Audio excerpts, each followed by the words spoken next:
There's a quiet question that haunts the edges of every hospital corridor, every whispered diagnosis, every soul left alone in the dark. What if what we call mental illness is sometimes a spiritual awakening, misread, misunderstood, and mislabeled? You see, in many ancient traditions, hearing voices or seeing what others couldn't wasn't a symptom. It was a gift, the mark of a mystic, a seer, a shaman. But in our modern world, these same phenomena often land someone in a hospital bed, surrounded by prescriptions, numbed, silenced, disconnected. Now let me be clear, this isn't to romanticize suffering. Mental illness is real, and for many it's deeply painful. It deserves compassion, care, and understanding. But what if some of those crises are the soul's attempt to cross a threshold?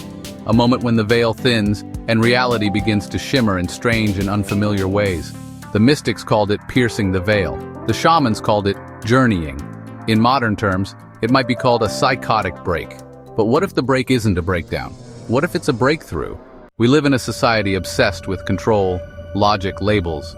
So when someone starts speaking in symbols, when they see light codes or feel energy fields, when they hear voices that guide rather than destroy, they're seen as crazy. But maybe they're just tuned in to a dimension this world has forgotten. I've known souls, sensitive, luminous beings, who carried these perceptions in silence, afraid of being judged or institutionalized. But the truth is, their sensitivity was never the problem. It was the world's inability to hold them in reverence that caused the pain. Some of us weren't made to fit in this version of reality. We came here to remember other ones. Realms where time flows differently, where communication is telepathic, where soul speaks before mind can interrupt. If you've ever felt this, if you've ever questioned whether you're broken or simply awake in a world that's still sleeping, you are not alone. You may not be sick, you may be crossing over. The key is integration, grounding, being witnessed by those who remember too. Because crossing dimensions is not pathology, it's a rite of passage. But without the right guidance, it can feel like drowning in a sea of voices, symbols, and sensations. That's why I'm here. That's why you're here. Let's reclaim the sacred. Let's ask better questions. Let's hold space for the in-between.